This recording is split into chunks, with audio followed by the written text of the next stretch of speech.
Hello again, everyone. Welcome back to Li'l KArtistry. I am Kristen, the artist also known as Li'l K, and I'm so glad to have you join me today in my studio, my little corner of the art world.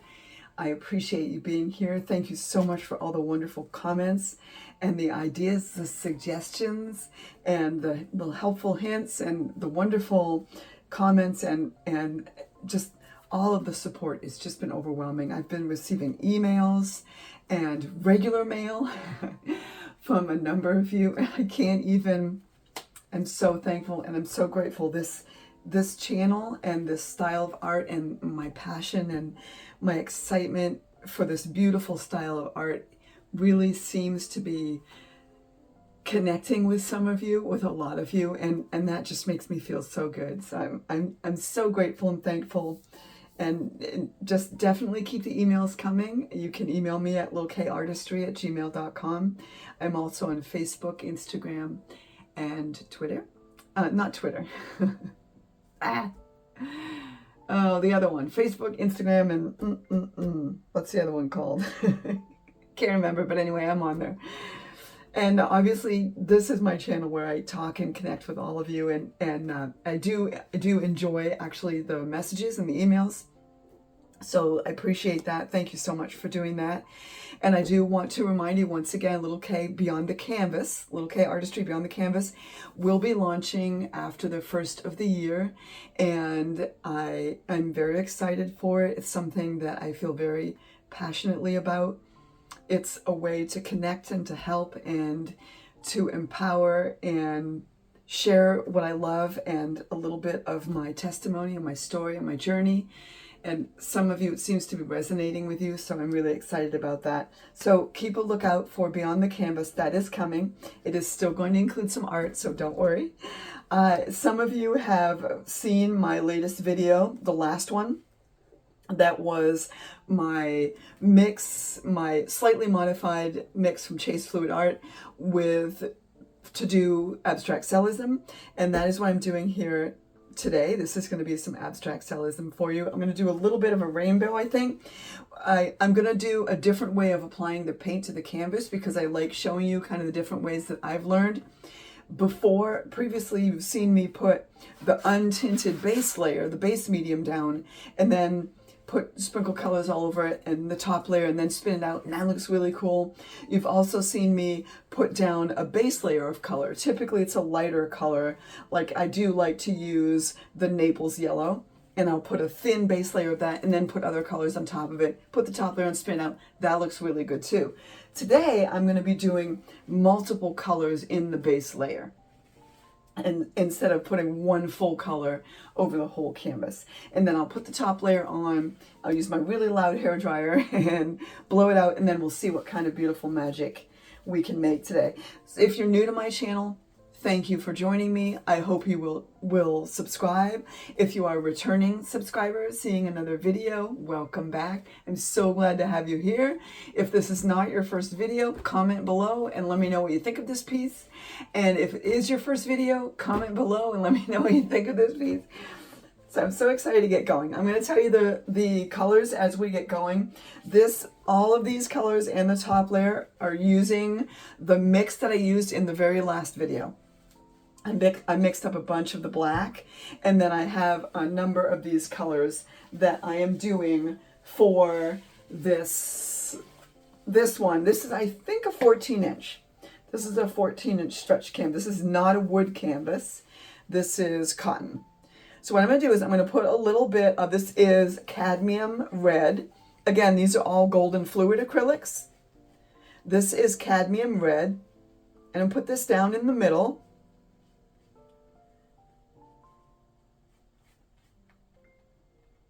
Trying to do a little bit of a rainbow effect this time. I'm not sure if that will happen or not, but we will see.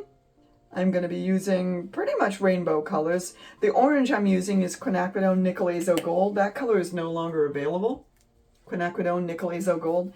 It was discontinued, and my understanding is that one of the ingredients that was used to mix the nickel azo gold is used in some sort of a medicine. It might be a pharmaceutical or a cancer treatment or something. I don't remember exactly what it is, but it's not available to be used in art anymore because it's being used to help people get better.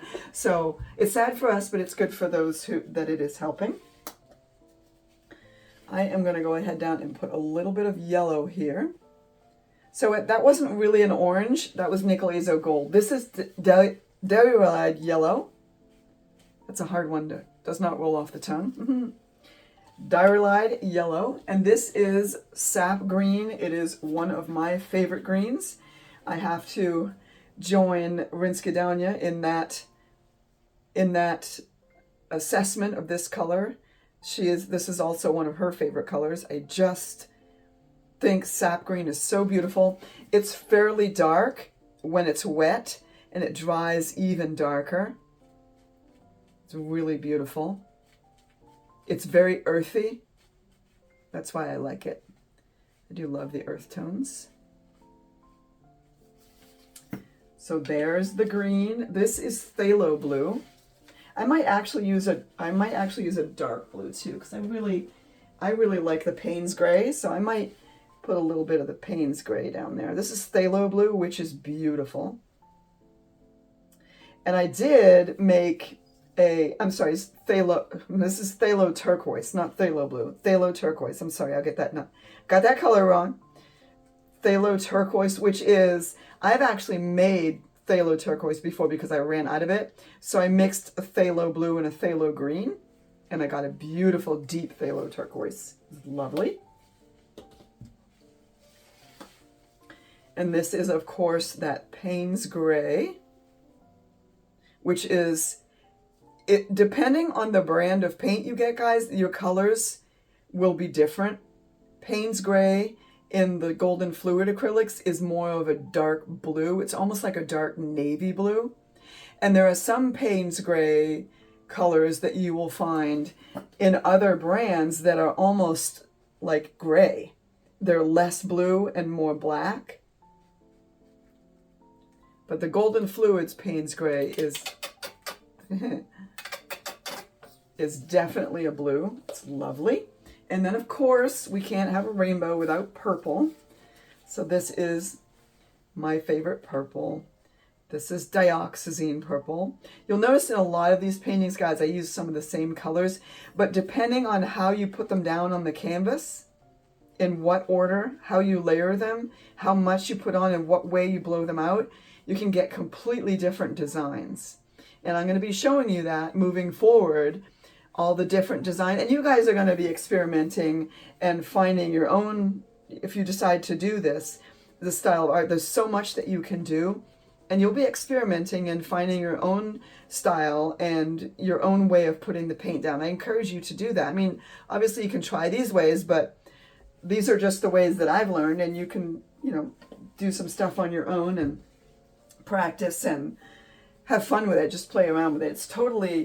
It's such a unique experience and such a unique way of using paints that I could do the same painting, exactly the same, with exactly the same colors 2 times and get 2 completely different paintings out of it. It's so unique that way. This is just that top layer that I mixed. I showed you guys the mix for that also yesterday.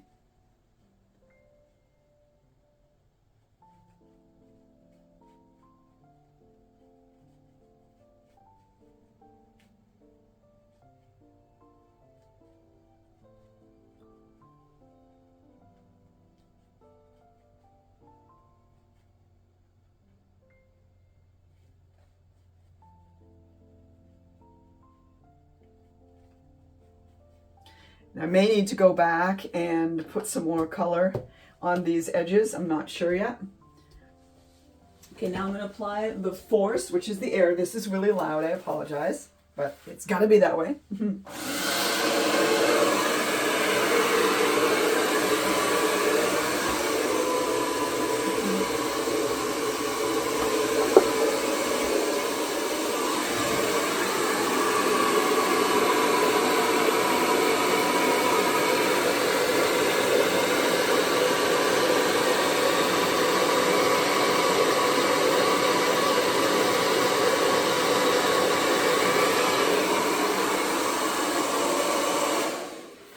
And the whole point of that is to spread that black top layer out and to get it to go over the top of the colors. Now I'm going to spin it just a little bit because that's how the cells are formed. That black layer is different viscosity, like I explained, and because the pigments are different in that mix and they're weighted differently, some of them will sink to the bottom and then others will rise, and it will form what we call cells. That's why this is abstract cellism, this form of art.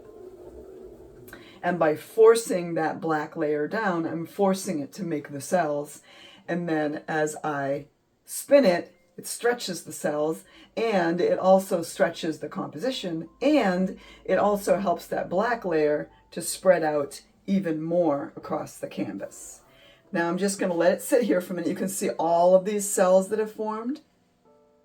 Just going to let it sit here for a little bit, kind of percolate. And I am going to add a little bit more of the color just around the outside edges so that it will have a little bit more to spin off.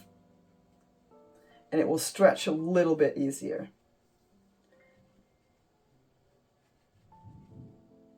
When I do this style of painting, I don't typically use the flow aid. I have found that it mixes and interferes with some of the mix that I use, and it sometimes can interfere with the cells. And I never want the cells to get interfered with. That's not a good thing.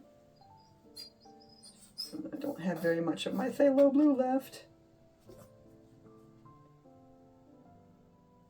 Trying to just get a little bit more on these corners, and I'm going to spin it a little more, and hopefully there'll be more of that black layer that will spin off and make a few more cells on the outside edge. Spin it a little bit more here.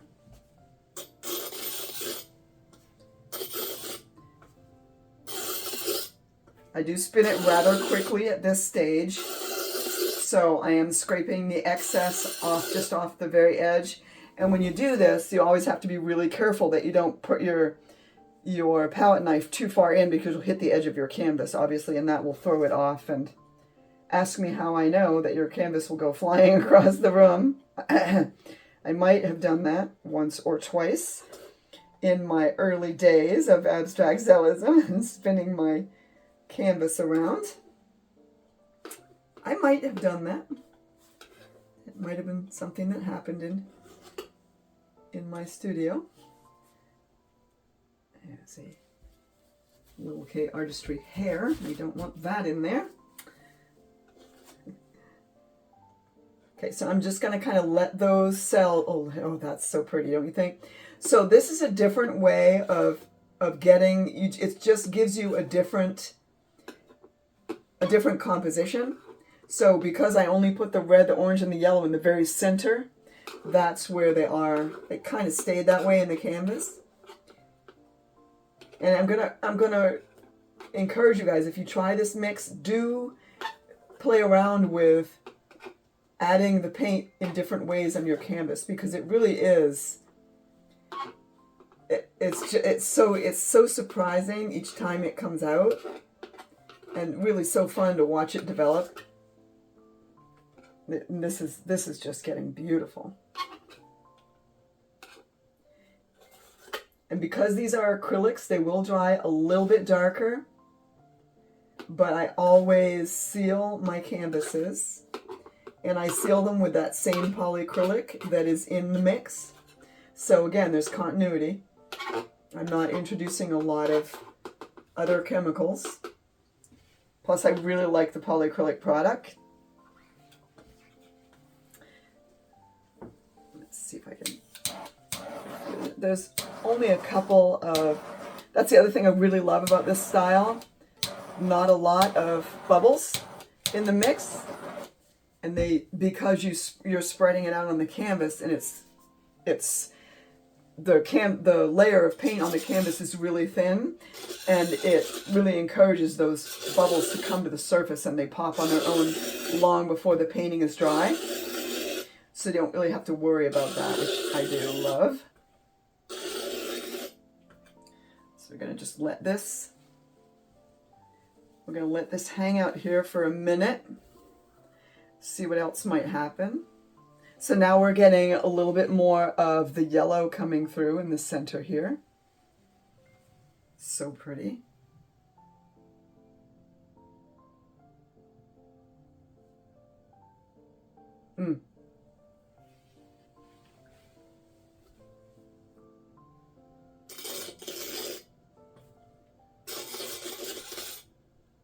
Now, if I had done this same design, but with less paint on a white base, this would look totally different. Or if I had used a white top coat instead of a black top coat, this would look totally different. In fact, I might do another one with these same colors with a white top coat instead. So that is just lovely. So pretty. And it does sort of have a rainbowish hue to it. Just lovely.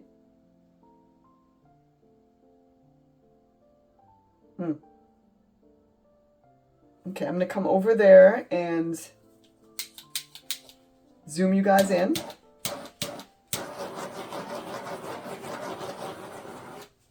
So you can see what I am seeing. Because it really is, I think, quite beautiful. All right, let's come over there and zoom in.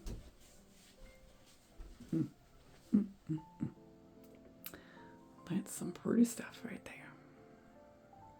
And there you go, and there's the center.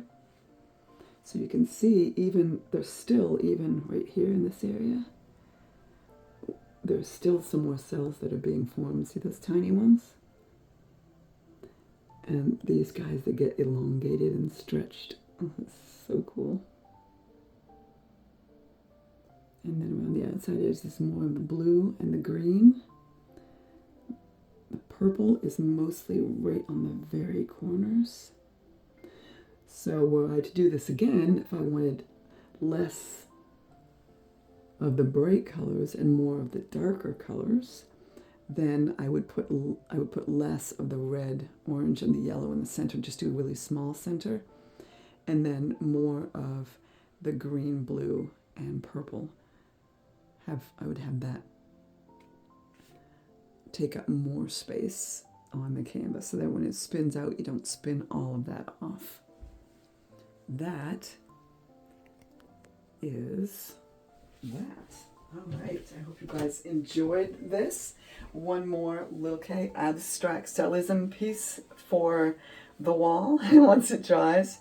I think this is just so pretty, and I'm very happy with the mix, and so glad I'm being able to share this with all of you guys again.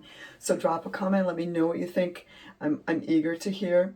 I will do another with these same colors, and most likely we'll post that after this one, and I will use the white top layer instead of the black, so it will likely turn out more like this one. This one uses the white top layer, and that one uses the black top layer.